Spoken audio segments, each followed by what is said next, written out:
एक बार श्री चतुर्भुजदास जी महाराज सेवक जी के मित्र, बड़े सिद्ध महापुरुष, बड़े ही अनुराग रस में डूबे हुए महापुरुष हुए हैं। वो चर्चा कर रहे थे कि जो सद्गुरुदेव की शरण में आ जाता है और दीक्षा ले लेता है उसका नया जन्म होता है। संयोग वशात किसी महाजन से धन आदि की चोरी करके भागा हुआ चोर अपने को बचाने के लिए वो भक्तों की सभा में छुपकर बैठ गया।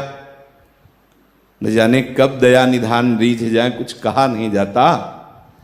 कहां मलिन वृत्ति धन पर महत्व बुद्धि रख करके चोरी आदि निंदनीय कार्य करने वाला, और कहां वैष्णव सभा में बैठने का सौभाग्य। यह अत्यंत दुर्लभ है। वैष्णव सभा में, संत सभा में बैठकर भगवत चर्चा सुनने के लिए भगवान शंकर भी काकभूषुंड जी की सभा में हंस रूप रख के जाते हैं। कुछ अलग ही स्वाद होता है वैष्णव की सभा में बैठ करके अपने प्राण प्यारे प्रभु श्री हरि की रसमयी चर्चा सुनने का।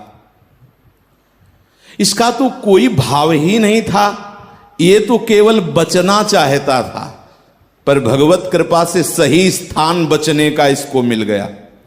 अगर कोई बचना चाहता है चाहे जिस विकार से, तो सही स्थान है संतों की सभा। जहां हरि चर्चा हो रही उसे ही संत सभा कहते हैं, ध्यान रखना। जहां हरि की चर्चा हो रही, हरि के नाम की, हरि के रूप के, हरि की लीला के, हरि के दाम की, उसे ही संत सभा कहते हैं। भले वो गृहस्थी वेश में हो तो भी वो संत सभा है, क्योंकि संतों के परमाराध्य प्रभु श्री हरि का यश गान हो रहा है, उसे साधु समागम ही कहते हैं। उसी समय चतुर्भुजदास जी के श्रीमुख से बात निकली कि जो सदगुरुदेव की शरण में होकर भगवान नाम भगवत मंत्र स्वीकार करता है, गले में कंठी बांधता है, वैष्णव तिलक धारण करता है, उसका नया जन्म होता है और उसके पूर्व के सारे पाप नष्ट हो जाते हैं। इतनी बात उसके कान में पड़ी और विचार किया कि पूरा जीवन हो गया पापाचरण करते हुए, क्या अगर मैं दीक्षा ले लूं तो मैं पवित्र हो जाऊंगा।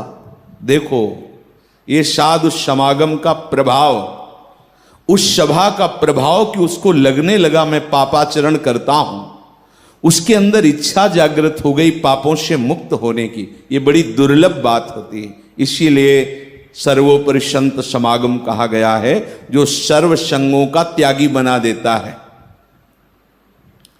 जब सत्संग संपन्न हुआ तो वो पूज्य श्री चतुर्भुजदास जी के समीप गया। कहा, महाराज आपने कहा कि गुरुमंत्र लेने से नया जन्म माना जाता है और पाप नष्ट हो जाते हैं।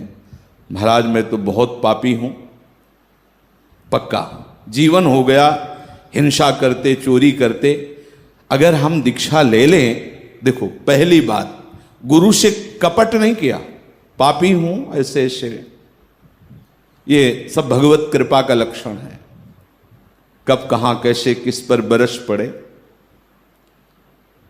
चतुर्भुजदास जी ने कहा, परम सत्य बात है ये कि जो सदगुरुदेव की शरण हो जाता है उसका नया जन्म माना जाता है।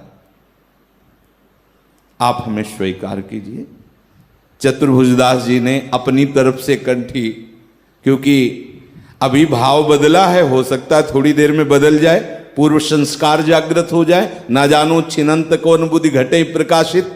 सच्चे अधिकारी तो ऐसे ही लोग हैं भगवान नाम के, जो बिल्कुल भ्रमित होकर धर्म से बिल्कुल दूर अधर्माचरण में रत, ऐसे तो विशेष संतों की कृपा पात्र हैं।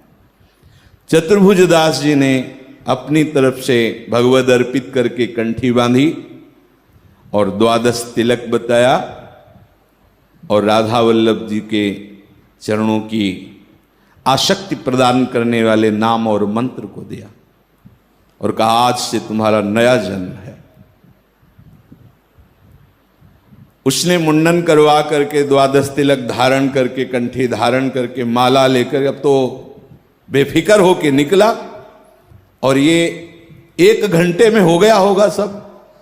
अब वो महाजन अपने अनुचरों के साथ खोज ही कर रहा था, देखा, पकड़ लिया, कहा कि तू पाखंड करता है। अभी थोड़ी देर पहले तूने चोरी की और चोरी से बचने के लिए मुंडन करा के, द्वादश तिलक लगा करके और बाबा जी बन के, वैष्णव बन के घूम रहा है। चलो, उससे बंदी बना लिया, राजा के पास ले गए। राजा ने महाजन की बात सुनी। पहले सीधे बात होती थी राजाओं से, प्रजा जाकर अपनी बात कह सकती थी। महाराज, ये चोर है और इसने हमारी संपत्ति चुराई और उससे बचने के लिए इसने वैष्णव वेश धारण कर लिया, ये दंड का अधिकारी है।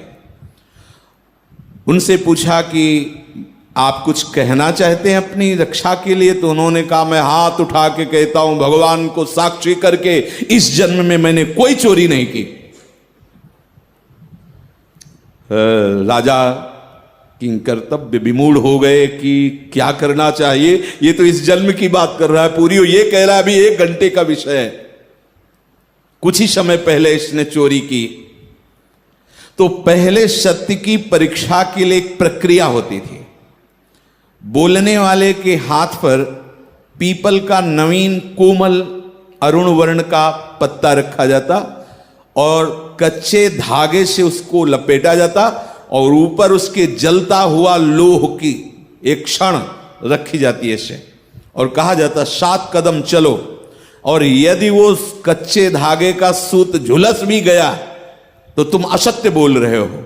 देखो, सत्य की ऐसी परीक्षा होती थी।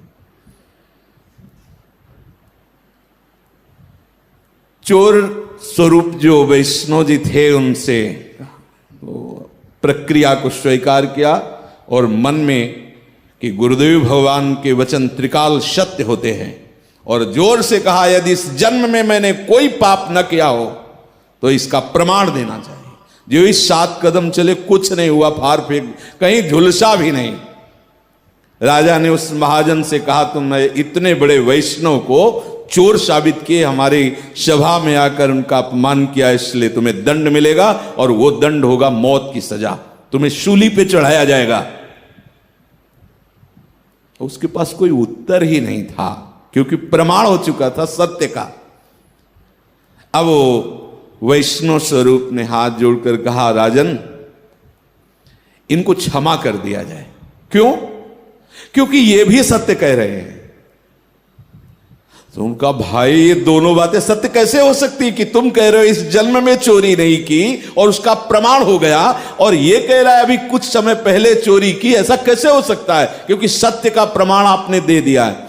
बोले, राजन, ये पूर्व जन्म की बात है चोरी की। बोले, तो कुछ घंटे, हाँ, कुछ घंटे पहले हमारा अलग जन्म था, अब हमारा अलग जन्म है। हम अभी अभी गुरुमंत्र लेके आए हैं, और हमारे गुरुजी ने कहा कि जो गुरु शरणागत होता है, गुरु मंत्र प्राप्त करता है, उसका नया जन्म माना जाता है। पर पहले मैं चोर था और चोरी करता था। महाजन को छोड़ दिया गया और राजा ने कहा, तुम अपने गुरुदेव के दर्शन कराओ, जिनके वचन से तुम्हारे जैसा कुमार्गामी सत्य मार्ग पर चलने लगा। वो चतुर्भुज दास जी के चरणों में गए, सत्संग सुना, बड़े आह्लादित हुए।